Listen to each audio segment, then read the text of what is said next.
Olá, bem-vindo, bem-vinda, bem-vindos à reflexão, à palavra de Deus que cura, e liberta e sara.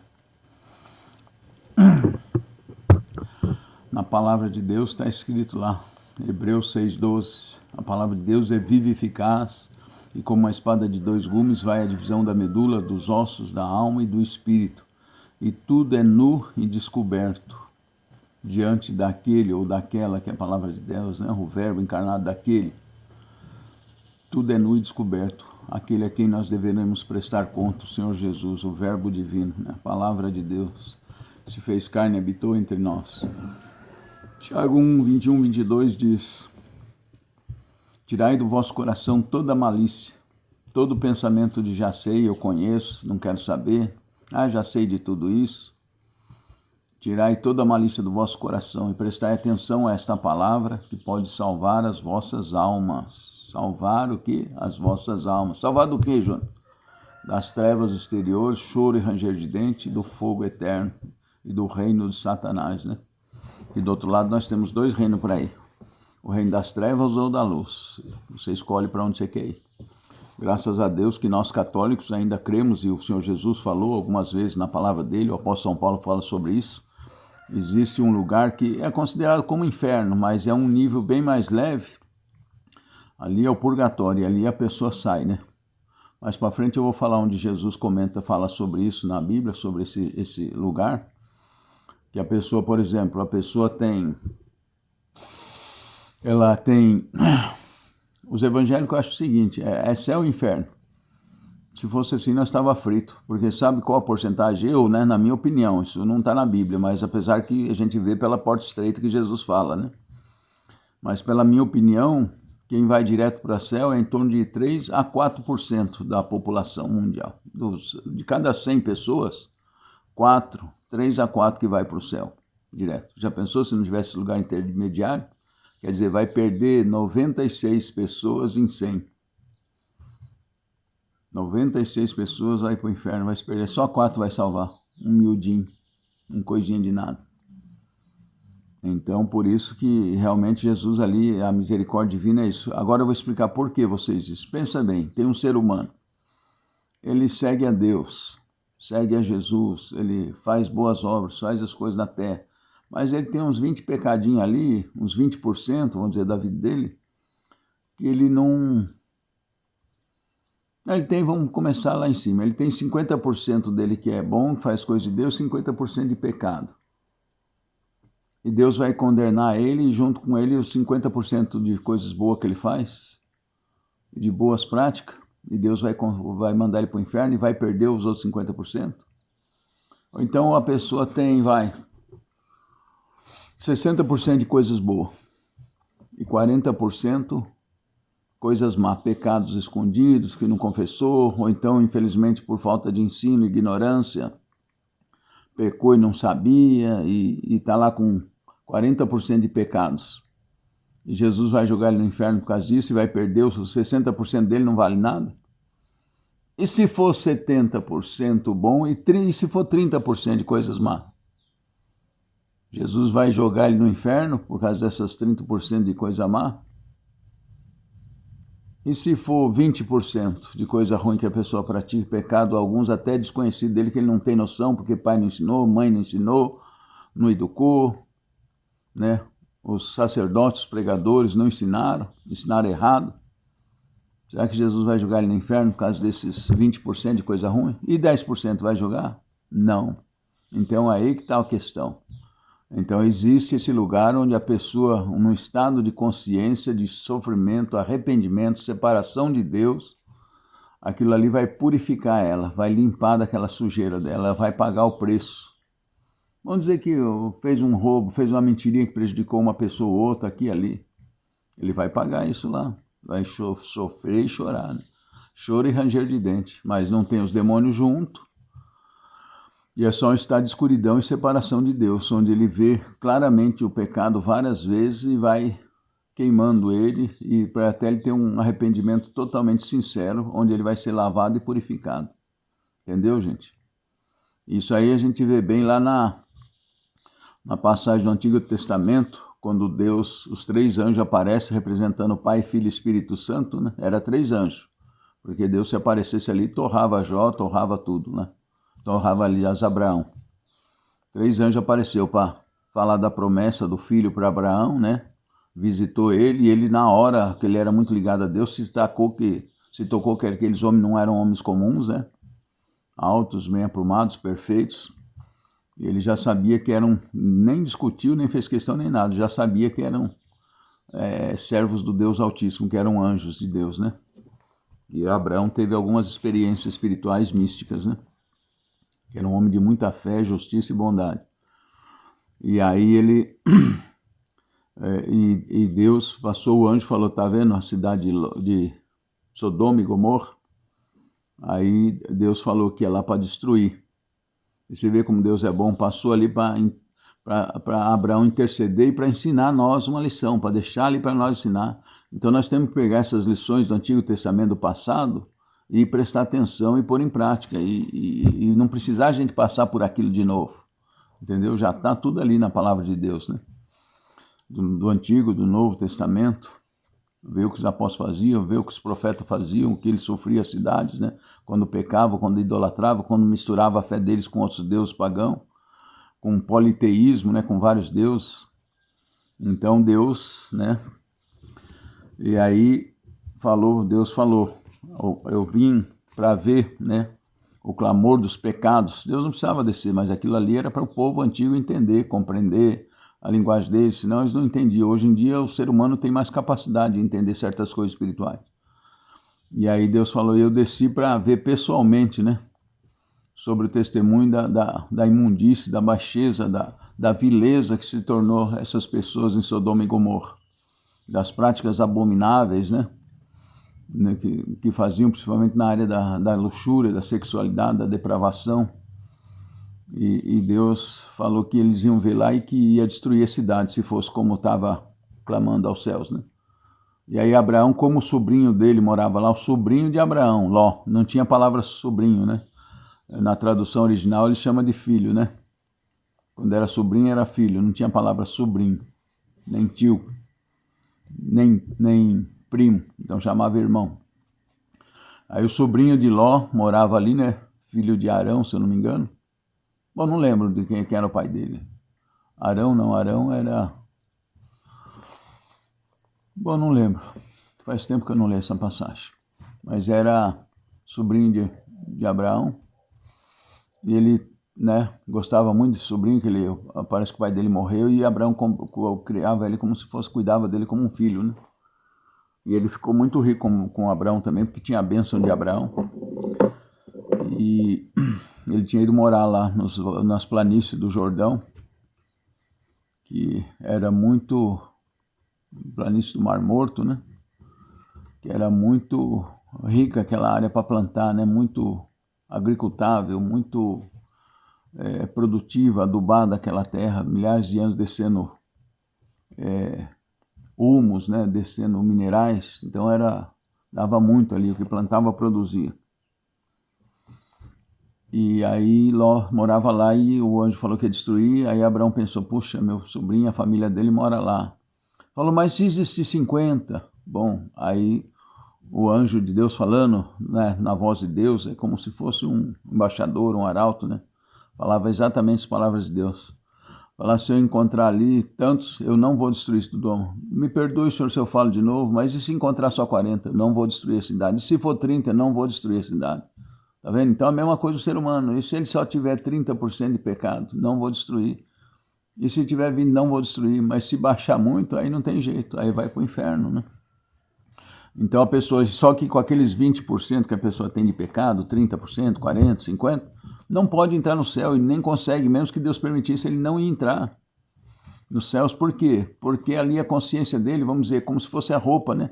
Tá manchada, tá suja. Pensa você tá com um vestido novinho, as mulheres, né, que são mais assim na roupa, tá com a roupa bem chique, bem bonita, e de repente ela passa lá no esgoto e joga, o carro passa e joga lama no vestido dela, às vezes até coisa água de esgoto, e aí fedendo e sujo. Ela vai para o casamento com aquela roupa, mesmo que for 30% ali, 10% na roupa dela, ela vai vai entrar no casamento? Não vai, vai ter que ir para casa, vai trocar de roupa, vai lavar, vai dar um jeito, porque não vai entrar com aquele vestido manchado, fedorento, fedendo dentro do casamento.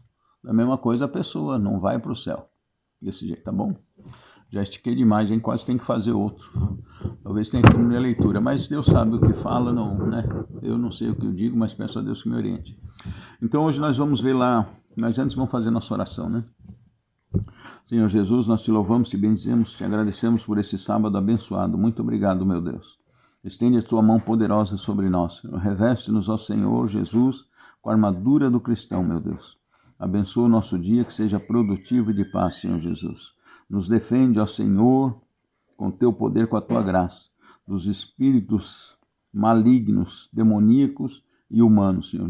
Nos defende do homem mau, Senhor, também. Nós te pedimos, te agradecemos, te louvamos, te bendizemos por esse sábado abençoado. Muito obrigado, meu Deus. E envia junto com essa palavra o teu Espírito, meu Deus, para tocar, converter, libertar e salvar e curar. Tudo de acordo com a tua vontade, Senhor Jesus. A tua palavra diz que a tua palavra nos cura. O Espírito Santo nos diz que a tua palavra nos cura, Senhor. Então cura nosso coração, nossa alma e nossa mente. Purifica, Senhor. Limpa todo pessimismo, todo sopro do Satanás, dos demônios, das trevas da nossa mente e do nosso coração. Que nós sejamos otimistas, Senhor. Pensamentos positivos, alegres, Senhor. Nós tiremos todo negativismo, todo pensamento negativo. Só de nós estar vivos já temos que estar comemorando. Mesmo que estivéssemos nus, sem comer, sem miséria, sem ter o que comer, nós deveríamos te louvar e te agradecer pela vida que o Senhor nos dá. Deu uma vez, pecamos, perdemos a vida, e o Senhor deu novamente, dando o teu sangue na cruz por nós, Jesus. Nós te louvamos, te adoramos, te bendizemos, porque também com teu sangue na cruz, o Senhor nos lava de todo o pecado, tira toda a mancha de nós. Então nós entregamos a ti até o nosso pecado, não permitimos, Senhor, que os demônios nos cobrem os nossos pecados, porque eles pertencem a ti, Senhor. Se eles quiserem cobrar, eles vão ter que falar com o Senhor. O Senhor é dono dos nossos pecados, Senhor. Que eles sejam fulminados, Senhor, amarrados e afastados para longe de nós, em teu nome, Jesus. Amém. Amém? Quem crê diz amém. E que essa paz que excede todo entendimento fique com a gente. Bom, vamos lá. Então tá Marcos, eu vou esticar um pouquinho a liturgia de hoje. É Marcos 3, do 20 ao 20 e 21, se eu não me engano. Mas eu vou esticar para ver o contexto melhor. Inclusive, ela também é falada, esse aqui, ó, vou falar de novo. Marcos, capítulo 3, versículo 20 e 21. Mas eu vou seguir em frente até o versículo 30. Eu amo a palavra de Deus. Se vocês deixarem, eu começo no Gênesis. Então, vamos lá. Então, é Marcos 3, 20 e 21. Mas depois, se vocês quiserem, eu vou ler vou fazer até o 30, né? Depois, se vocês quiserem, vocês podem ver lá também Mateus 12, capítulo 12, 22, 32. Vocês podem pôr aí nas configurações no YouTube para ir mais rápido ou mais devagar o áudio. Ou pode pôr na letrinha ali em cima, que aí aparece escrito. Tem um negocinho ali, eu vou ensinar depois mais para frente para vocês, quando eu aprender a editar, que você pode configurar no YouTube aí para aparecer escrito embaixo para você. Apesar que se você entrar na transcrição, você vai ver o que eu vou falando, a inteligência artificial vai escrevendo, entendeu? Vocês podem ler lá também para pegar esses versículos direitinho e meditar. Que quanto mais ler a palavra, eu aconselho ler 3 vezes pelo menos, né? Ouvir 3 vezes pelo menos. Então vocês vê lá em Mateus 12, 22, 32 também, ou então em Lucas 11, 14 a 26, que tem bastante mais detalhes, vai complementando o outro. Por exemplo, aqui não fala, mas nessa passagem, Jesus, depois que eles vão lá apavorado, aquela multidão tudo, e Jesus, eles levam até Jesus um mudo e cego e endemoniado. Ó que triste. Mas triste e ao mesmo tempo alegre, né? Porque chegou diante de Jesus, ele expulsou o demônio do rapaz, ele passou a ver na mesma hora e falar. E era mudo, cego, passou a ver, ouvir e falar. E aí foi onde os fariseus saduceus, daí os parentes falaram que ele estava maluco, né, achando que ele estava doido, a parentela. E aí os fariseus saduceus, que eram os chefes da igreja lá do templo, aproveitaram e falaram que ele expulsava os demônios pelo chefe dos demônios, o Beelzebu, né, o senhor das moscas, né? Então, que é um anjo rebelado, caído, né? Não adianta eles inventar moda, os demônios, eles inventam vários nomes e apelidos para eles enganar Eles trabalham com a mentira e com a operação do engano, né? Tudo que eles falam, o demônio é mentiroso e engano. Às vezes eles falam 10% de verdade e contam um monte de história de nova era, de coisa isso e aquilo outro, tudo para fugir de Jesus Cristo. Eles até falam um pouquinho de Jesus assim, não, Jesus é um bom homem, ppp, um avatar, conversa fiada, e compara ele com outros, né, que dizem que são mestres aí no mundo. Jesus é Deus, o Filho de Deus, todo o poder e toda a autoridade está na mão dele, no céu, na terra e debaixo da terra, nos infernos. E outra coisa, ele falou, eu sou o caminho, a verdade e a vida, ninguém vem ao Pai senão por mim. E é isso que os demônios distorcem, para as pessoas se enganar e aceitar tudo, fazer aquela miscelânea, aquela paganização, que aí vai acabar levando a pessoa para o inferno. Então vamos lá, Marcos, no 20 aqui. Dirigiram em seguida a uma casa. Porque depois que Jesus tinha escolhido, passado a noite em oração, escolhido os 12 apóstolos no meio dos discípulos, né? Aí dirigiram-se em seguida a uma casa, provavelmente lá em Cafarnaum, à beirada do mar da Galileia, né? Do lado do mar, no sentido do mar Mediterrâneo, no sentido leste, né? Do mar da Galileia. Aí afluiu de novo tanta gente que nem podiam tomar alimento, quer dizer, não podiam nem se alimentar de tanta gente na casa, na frente, dentro da casa, no telhado, na laje. Aí quando os seus familiares souberam, saíram para reter, pois diziam, ele está fora de si. Disseram, Jesus está maluco, os parentes, né? Que ele estava sem comer, eles preocupados com ele. Preocupado, mas às vezes tem essa preocupação que é o maligno que sopra para a gente atrapalhar a vida espiritual do outro. Nós precisamos ter bastante bom senso quando a gente falar, abrir a boca e falar as coisas. Também os escribas, né, os inteligentes, né, os entendidos, entre aspas, né, que eram os conhecedores das escrituras, que haviam descido de Jerusalém, dizia, ele está possuído de Beelzebul. Está vendo aqui, eles vão falar, ó, é pelo príncipe dos demônios que ele expele os demônios, no 22 aqui. Por que eles falaram isso? Porque Jesus tinha acabado de expulsar o demônio do rapaz, da pessoa, e a pessoa voltou a ouvir, falar, enxergar. No mesmo instante, né? Foi curado, totalmente curado. Aí a inveja deles, e vendo o poder de Jesus, falaram, mas ele não está dentro do templo, ele não é sacerdote, não é isso, aquilo, outro. Como é que ele cura? E hoje em dia tem muita coisa acontecendo assim na igreja, né? Às vezes o leigo faz uma oração, o demônio sai da pessoa, o leigo faz uma oração, uma pessoa é curada, aí ele já começa a desconfiar, fala, isso aí é coisa maligna, é isso, aquilo, outro, né? E não é obra de Deus, do Espírito Santo de Deus. Mas havendo os convocado, dizia-lhes em parábolas, como pode Satanás expulsar Satanás? Pois se um reino estiver dividido contra si mesmo, não pode durar, né? Vai cair por terra. E se uma casa está dividida contra si mesmo, tal casa não pode permanecer. E se Satanás se levanta contra si mesmo, está dividido e não poderá continuar, mas desaparecerá. Então é isso, né? E a tristeza, então você vê, o demônio, Satanás, com o reino das trevas dele, reino do ódio, alguns entre eles se odeiam, mas mesmo assim trabalham junto pelo ódio, se odeiam, mas trabalham junto, né? Porque se eles se dividirem um com o outro, eles derrubam, o reino deles cai. É o famoso arte da guerra, escrito por um chinês aí, né? Dividir para conquistar, né? E o interessante é que na igreja de Cristo, os cristãos, com esse negócio de milhares de igrejas, aí o cara vai lá e tal, não concordo com isso, aí eu vou montar minha igreja, aí monta uma igreja. O outro, não concordo com você, monta outra igreja. Esses tempos na igreja católica também, tem saído bastante gente aí montando igreja para lá e para cá, que nem boteco, né? Sai da estrutura da igreja e monta a sua igreja, não concorda. Aí gente lá dentro junto com ele também não concorda, monta outra igreja. E assim vai, e estão divididos, né? Então vai ruir, essa estrutura dessa igreja mundial que está aí, acaba se tornando na meretriz do Apocalipse que fala. Tem gente que acha que é só a igreja católica, os protestantes, né? Não, eles estão envolvidos também. A igreja, no geral, é a meretriz do Apocalipse, fala que ama Deus, mas ao mesmo coisa está amando o mundo, né? Tem amantes, então é prostituta, é meretriz, né? É adúltera, né? E essa que Jesus vai permitir que seja agora purificado, já está começando a divisão devagarzinho, vai aumentar essa divisão e perseguição, e só os verdadeiros cristãos de verdade que vão se unir. Seja evangélico, seja quem for, vai ser um só pastor, um só rebanho, sob o cajado de Pedro, né? Que Jesus deixou a igreja dele. A pessoa monta a igreja e pensa que é a igreja de Cristo, mas é a igreja que ele fundou, né? Por exemplo, você vai falar uma igreja que, a igreja é de tal, a igreja é desse homem. E a igreja católica, quem que é? De Jesus Cristo, não tem um dono. Não tem um dono que falou, eu vou fundar uma igreja. Tem um pessoal aí para enganar e para mentir, no orgulho, para manter os fiéis cegos na igreja deles, separado da igreja católica.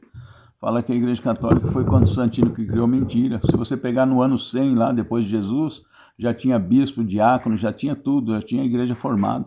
O Constantino, ao contrário, a mãe dele que se converteu ao cristianismo, né, a fé cristã universal, católica quer dizer do mundo todo, por isso que é católica. Apostólica vem dos apóstolos. Então a mãe de Constantino, vocês procuram ler a história, se falar, vocês vão pela cabeça dos outros, é que nem piolho, e acaba se dando mal, né? Acaba sendo fake news, pode ser sectário, pode cair em seita, essas seitas malucas que aparecem por aí, tá no erro e achar que tá certo. Matar um cristão verdadeiro e achar que tá fazendo bem a Deus. Então Constantino, a mãe de Constantino se converteu, e tanto falar ele acabou se convertendo, achou que aquilo tinha bom senso, inclusive ajudou a mãe dele, ajudou a construir várias igrejas, ele também. O que ele falou dele? Ele era o imperador romano, falou, a partir de hoje eu torno a igreja católica apostólica universal, no todo o território romano, a igreja verdadeira. Foi isso, ele só ampliou, Deus aproveitou, né, para expandir a igreja, se tornar algo oficial no mundo todo, que era o mundo que dominava, era o mundo romano, que mandava em tudo, entendeu? Então vocês procurem pesquisar, né? Não precisa acreditar em mim, o evangélico, o protestante que está me ouvindo, né? O de seitas, vai procurar estudar, não vai pela cabeça dos outros, não. Mesmo o que eu falo, vocês procuram estudar, ler a Bíblia. Né? Não digo acredita cegamente em mim. Vai ler, vai se informar, né? Pede a Deus que oriente, faz oração. Então Jesus diz, né? Se Satanás divide a si mesmo, e a igreja está dividida, por isso que vai ser destruída. E é assim que o diabo trabalha, ele está dividindo ela. Mas Deus vai permitir para purificar ela. Ela vai se tornar pequena e escondida, né? E na grande tribulação, porque vai ter o arrebatamento logo, logo, né? Mas também não é como os protestantes falam, né? O arrebatamento de Jesus, as pessoas que vão ser arrebatadas não podem ser levadas para o céu com esse corpo. Então eles vão ser separados, Deus vai levar para um lugar separado, outra dimensão, né? Que ele tem poder para isso. Tipo um paraíso igual andava Adão e Eva, né? E as pessoas vão ficar lá até concluir o serviço aqui. Mesmo é isso, porque depois você vê no Apocalipse lá que Jesus retorna com essas pessoas para repovoar a terra. E agora os que vão ficar na tribulação, muitos vão se salvar. Vocês pegam lá o Apocalipse 7 e dá uma lidada lá no capítulo 7 de Apocalipse. Quem é sectário acha só nós somos salvos. Nós somos salvos. Você vai para o inferno, você é idólatra, você é isso, você é aquilo outro, você é não sei o quê. Vai lá, pega o Apocalipse 7. Os adventistas do sétimo dia, por exemplo, acho que só eles vão ser salvos. Os testemunhos de Jeová, acho que só eles vão ser salvos. Um dia até perguntei para um testemunho de Jeová que eu gostava de conversar com eles no portão, mas eles pararam de ir lá no meu portão, não sei porquê. E um dia a gente conversando, eu falei para eles, quantos testemunhos de Jeová são no mundo? 2.800.000, alguma coisa assim, ele me falou. Falei, então nem vocês não vão entrar no céu, porque eles falam da questão dos 144 mil só que vão ser salvos. Falei, então até muitos de vocês estão fora, né? Aí ele ficou sem graça.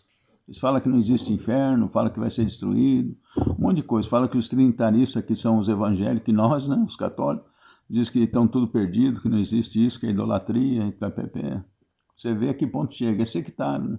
Acha que só um grupinho vai ser salvo. É engraçado que parece que eles não lêem esse pedaço acima dos 140, depois dos 144 mil, que fala dessa grande multidão que uma pessoa não consegue contar, de tanta gente que é bilhão de pessoas.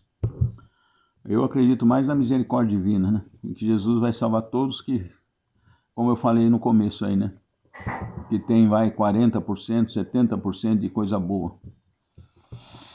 Né, 50%, 60% de coisas da parte de Deus. Eu creio que Jesus vai salvar a sua misericórdia. É lógico que não vai passar sem tomar uma tosquiada, como fala na Bíblia, como fala o apóstolo São Paulo, né?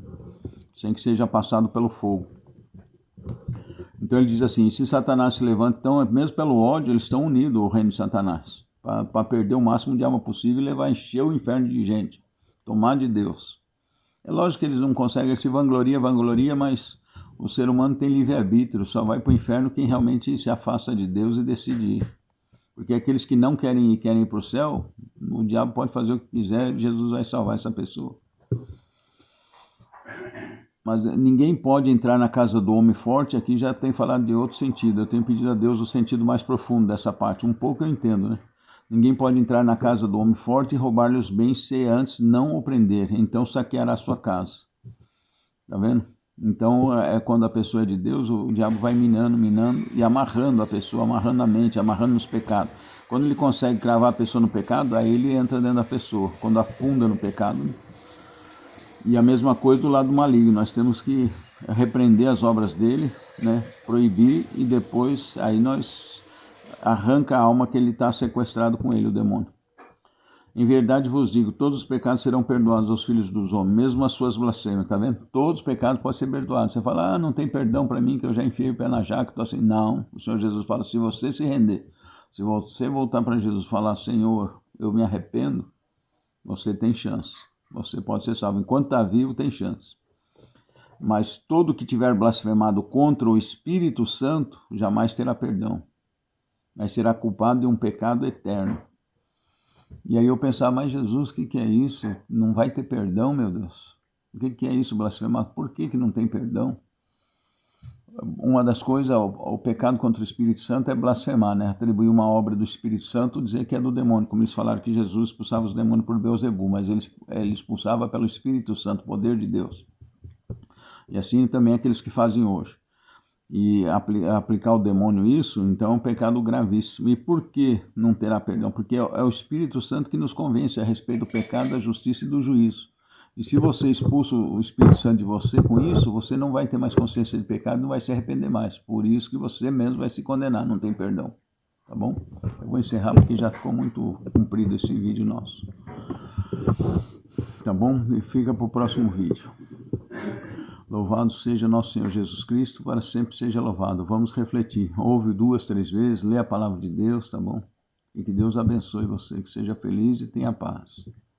Louvado seja nosso Senhor Jesus Cristo, para sempre seja louvado. Amém. Até o próximo.